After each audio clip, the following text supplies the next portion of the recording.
Cet atelier revêt une importance capitale parce que ça permet de conscientiser les partenaires et les parties prenantes du système d'accréditation ouest-africain à la nécessité de poursuivre les efforts pour mobiliser les fonds pour la pérennisation de ce système et pour la pérennisation du SOVAC notamment. On n'est pas sans savoir que l'accréditation est une activité qui est une activité de bien public, qui nécessite des subventions, des financements publics, mais qui, au fur et à mesure du développement du service d'accréditation, va pouvoir engranger des ressources et à ce moment-là devenir de plus en plus autonome. Donc l'ambition, c'est vraiment d'arriver à l'autonomie du SOVAC en termes budgétaires, de façon à ce qu'elle puisse fleurir comme on l'attend au sein de l'UMOA. Et pour ça, il faut convaincre les partenaires financiers, il faut convaincre au départ les partenaires financiers de façon à ce que le SOVAC décolle. Et après, il faut convaincre le secteur privé de s'engager aussi dans le financement de l'accréditation, dans le sens qu'il faut les mobiliser à demander des services d'accréditation. C'est-à-dire qu'il faut que les laboratoires soient demandeurs d'une accréditation parce qu'il faut qu'ils puissent prouver à leurs clients qu'ils sont conformes aux normes internationales en vigueur. Et leurs clients, c'est qui? C'est les entreprises, ce sont les organismes d'inspection, les organismes de certification. Et au finish, c'est pour que le consommateur trouve l'assurance que les produits qu'il achète, qu'on lui vend, sont conformes à ces normes.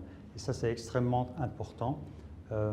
Donc, ce système de financement va se mettre en place au fil du temps en développant les services auprès des organismes d'évaluation de la conformité, comme les laboratoires, les organismes de certification et les organismes d'inspection.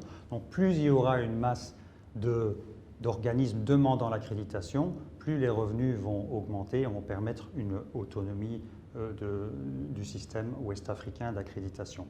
Et donc l'ONU dit, nous sommes très fiers d'abord de nous être engagés auprès du SOVAC depuis déjà les années 2002 et 2004, quand on a commencé à travailler sur le règlement communautaire de l'UMOA en matière d'accréditation, de métrologie, certification et normalisation, mais aussi au-delà d'avoir poursuivi notre effort pour permettre au SOVAC justement de se mettre en place et de devenir opérationnel.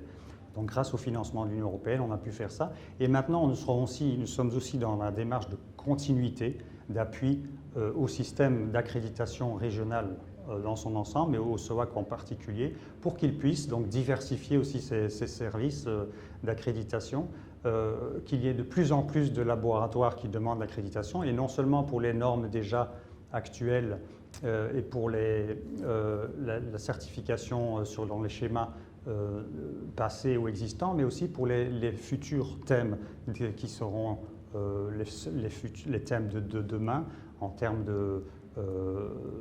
par exemple, d'adaptation au climat, en termes d'économie circulaire, donc en termes de digitalisation, de numérisation. Il y aura de plus en plus de normes aussi dans ces domaines-là qui nécessiteront une évaluation de la conformité et, par ricochet, qui nécessiteront aussi de l'accréditation. Donc tout ça, c'est une démarche qui s'inscrit dans le temps et nous le sommes là en tant qu'organisation internationale d'appui au développement industriel. Nous sommes là pour aider les structures à se mettre en place, à devenir opérationnelles, performantes et, si possible, pérennes.